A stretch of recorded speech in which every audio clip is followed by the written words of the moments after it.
Bonjour et bienvenue à ce 13h. Au menu, le bilan de la mise en œuvre du programme d'éducation par la radio Père. Un programme qui s'est voulu une alternative d'apprentissage face à la fermeture des écoles du fait des crises sécuritaires et sanitaires dans le Nord. Et à l'heure du bilan, le Père affiche à son compteur plus de 90 000 enfants touchés. Précision dans un instant. Dans ce journal, nous nous arrêterons sur le sésame, deuxième produit agricole d'exportation du Burkina. Et comme vous allez le voir, la spéculation constitue une source de revenus pour plus d'un.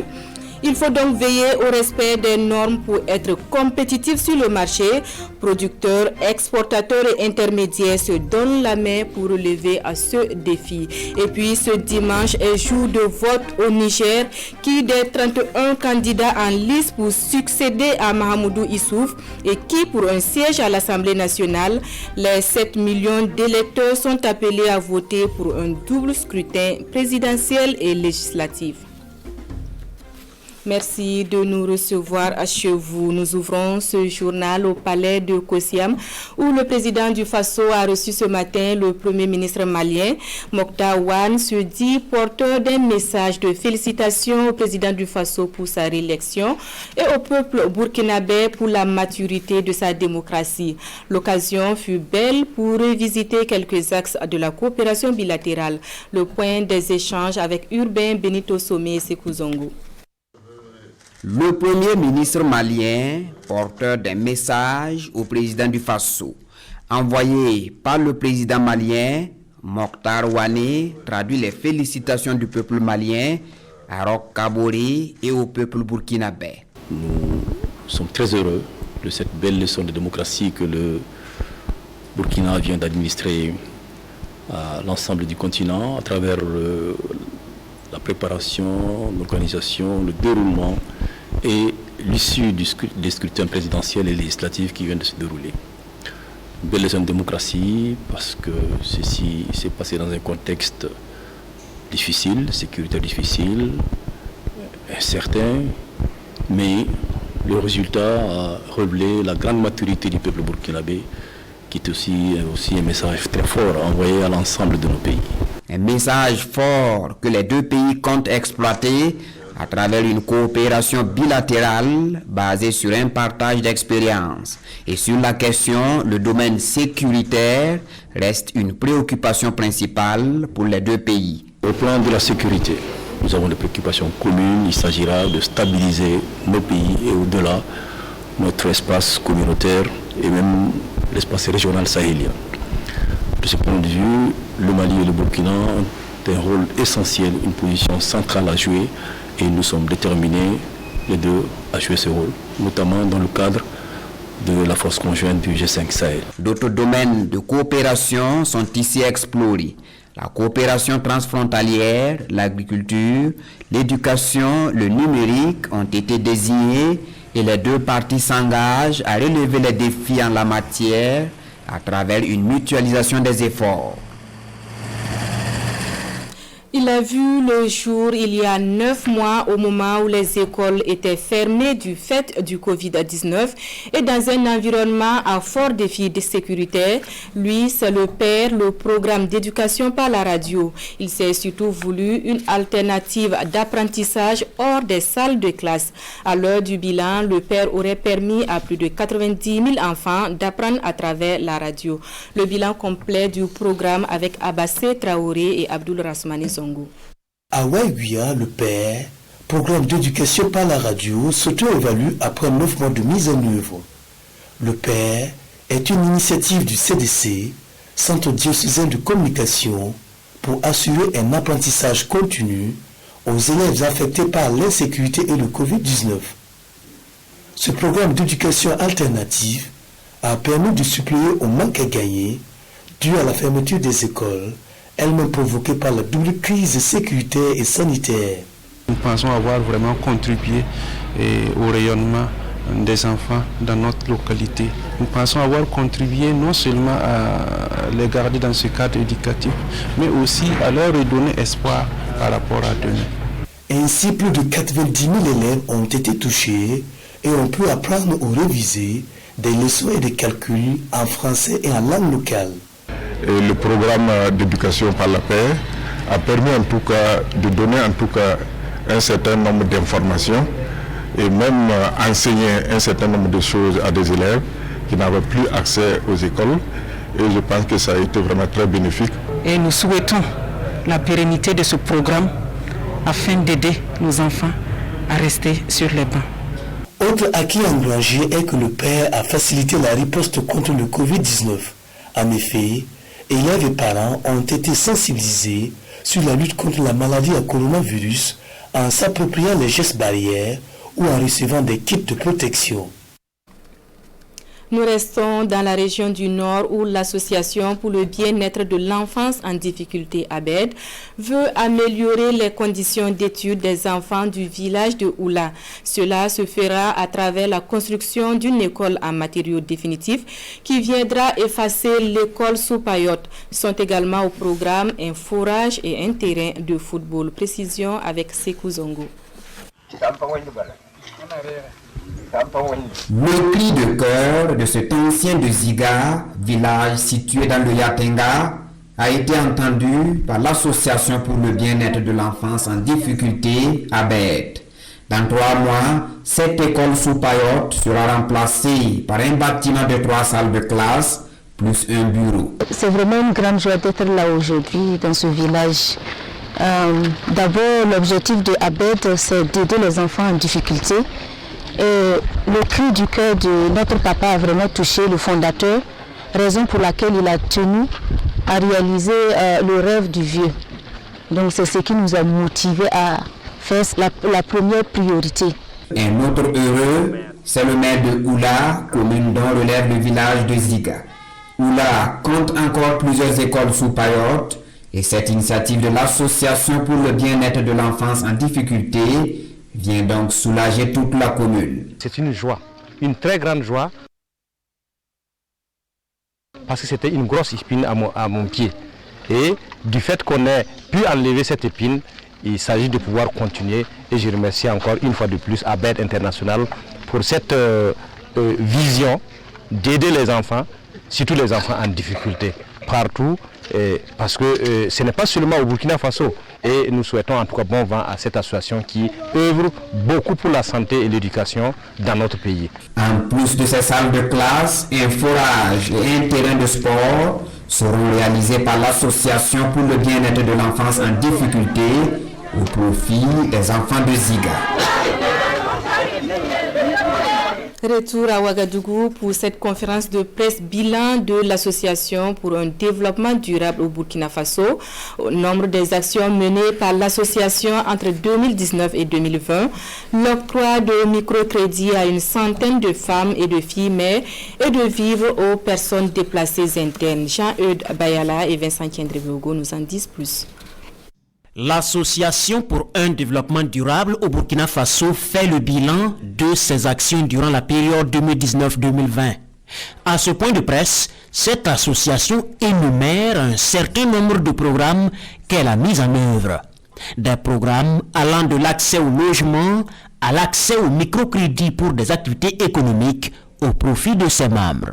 Nous avons le programme Un toit pour tous, qui a permis à plus de 500 personnes de bénéficier d'un toit, c'est-à-dire 200 dans la commune de Tanguy-Dassouri et 300 dans la commune de Komsilga. Nous avons le programme Éducation pour tous, qui a permis de subventionner les frais de scolarité à hauteur de 50%, de plus de 150 nouveaux bacheliers orphelins. Nous avons le programme Eau et Assainissement, qui a offert 100 poubelles, 100 gants, 100 balais, à la mairie de l'arrondissement numéro 3 et 5 de Ouagadougou, et enfin l'accompagnement de plus de 100 femmes et filles mères avec des microcrédits pour la création d'activités génératives de revenus. Et pour réaliser ces objectifs, l'ADD a eu le soutien de plusieurs partenaires, notamment la SCPI, Société de construction et de promotion immobilière. Et pour poursuivre ces actions, l'association est à la recherche d'autres partenaires afin de contribuer à sa manière au développement. Cap sur Bobo Dioulasso pour découvrir les nouveaux gestionnaires de centres de ressources en entrepreneuriat rural des Hauts-Bassins. Au nombre de 4, ils ont pour mission d'aider au développement des micro-entreprises rurales en leur apportant l'appui technique nécessaire. Maneka Ien et Ismaël Saturné Paris. Par cette certification, ils sont reconnus officiellement gestionnaires d'écrits, les centres de ressources en entrepreneuriat rural. Ils reçoivent désormais mandat d'être aux côtés des micro-entreprises en milieu rural en vue de leur développement.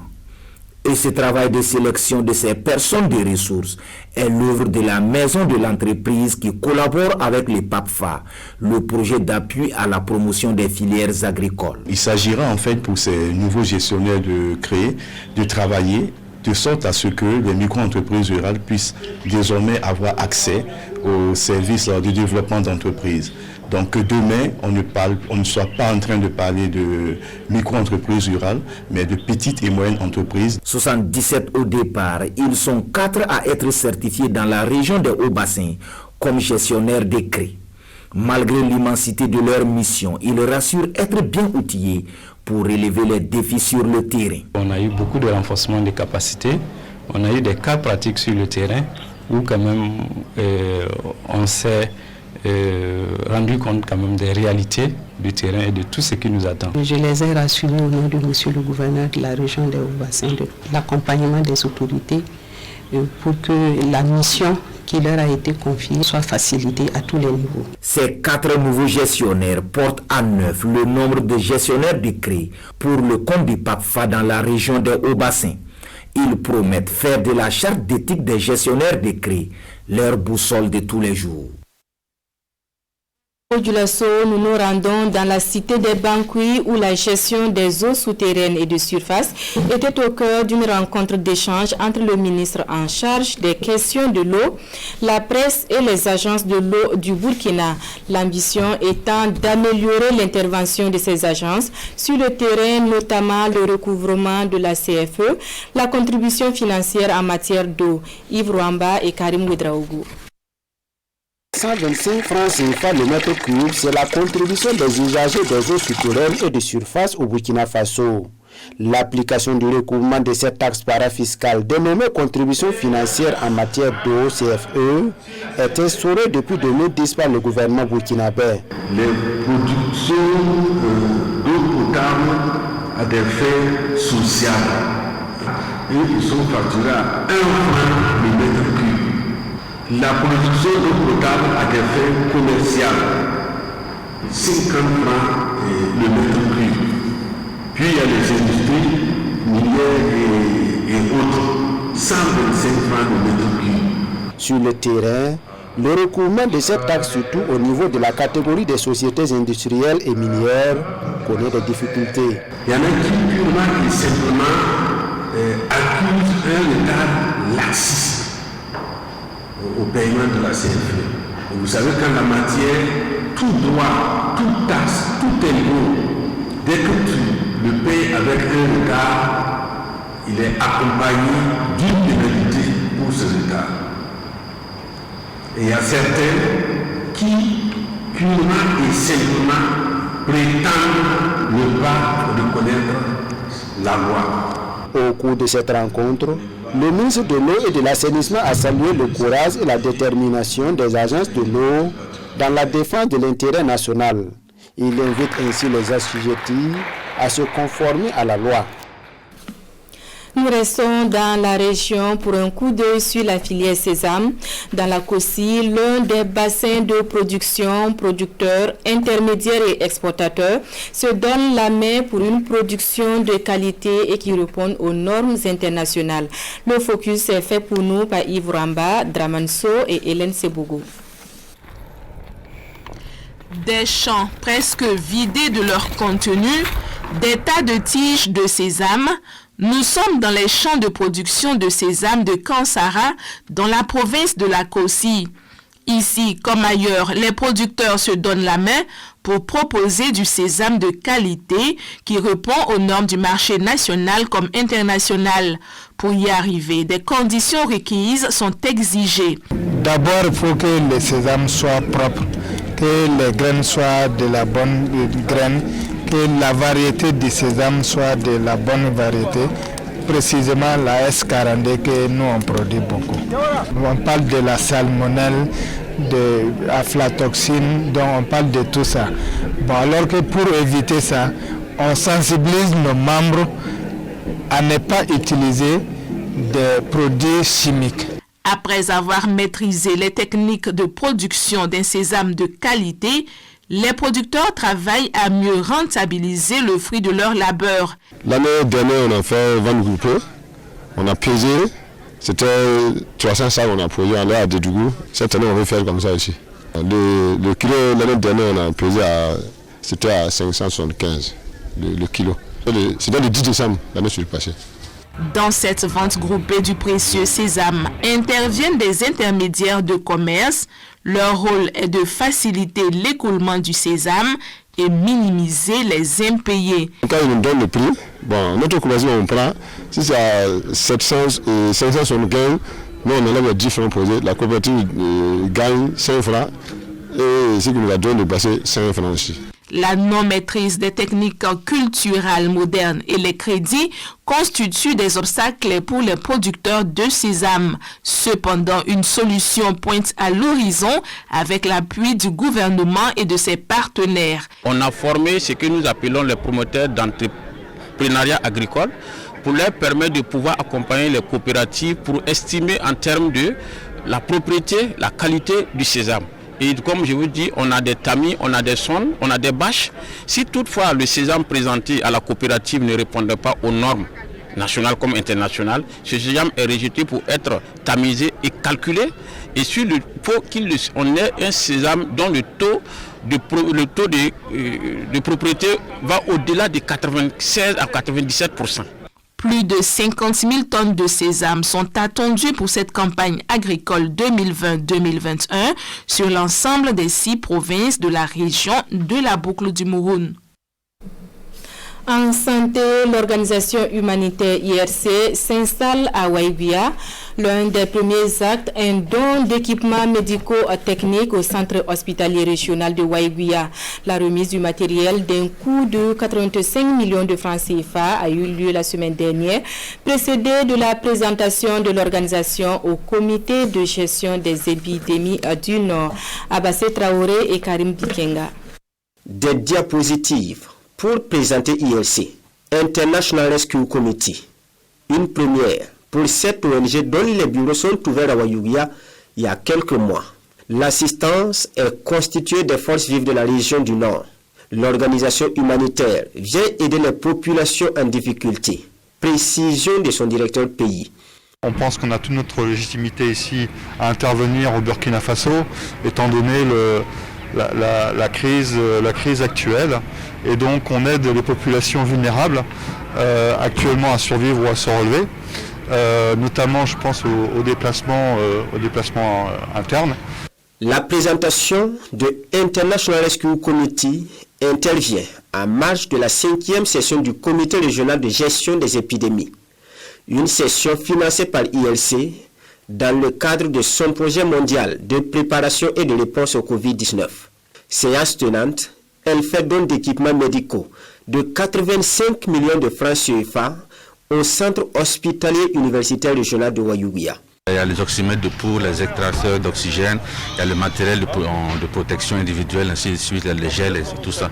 Donc ils nous accompagnent même avant ce don, il y a l'accompagnement également pour le centre de triage. Donc ça va véritablement soulager les agents de santé. IRC est fondé en 1933 aux États-Unis par Albert Einstein, selon son responsable pays. Ses domaines d'intervention sont entre autres la santé et le bien-être économique. Présente dans 40 pays du monde, International Rescue Committee a déposé ses valises au Burkina Faso en 2019. À la date du 25 décembre, la situation de la pandémie du Covid-19 au Burkina se présente comme suit. De 974 échantillons analysés, 121 nouveaux cas, tous à transmission communautaire, 259 guérisons et 0 décès. Au regard de la contagiosité de la maladie, le gouvernement souligne l'urgence de changer nos comportements individuels et collectifs et exhorte au respect strict des mesures barrières édictées. Pala, village situé à quelques encablures de Bobo-Dioulasso, dispose d'une mosquée de vendredi. L'infrastructure est l'œuvre d'un fils du village qui a également fait don d'une école franco-arabe de 3 classes. La coupure du ruban des 2 infrastructures a mobilisé fidèles musulmans de Pala et ses environs, mais aussi la diaspora Drissa Traoré, Siriki Milogo et Ali Traoré. Voici la nouvelle mosquée de vendredi de Pala. Située sur le site de l'ancien lieu de culte, sa réalisation est l'œuvre d'un natif du village. Une mosquée accompagnée d'une école franco-arabe. Ce qui nous a motivés à réhabiliter cette mosquée, c'est que l'ancienne était vétuste. Elle a été construite un peu il y a longtemps et puis aujourd'hui la capacité était faible. Avec l'aide de Dieu, on a essayé quand même de reprendre aux normes que même acceptables aujourd'hui, qui permettent à chacun d'être à l'aise et puis honorer notre Dieu. En plus de la mosquée, il y a une école franco-arabe de 3 classes, plus un magasin, plus une zone de lavage de corps. C'est un aspect qu'on néglige beaucoup dans la construction des mosquées, mais cette fois-ci, on a innové. Cette mosquée équipée de plaques solaires, de tapis de prière, de latrines et dotée d'un local de lavage mortuaire des corps, vient offrir un cadre de prière plus sain aux fidèles. C'est donc avec joie et fierté que les musulmans de Pala et des villages environnants accueillent ce lieu de culte. Les mots nous manquent pour traduire notre joie ce jour.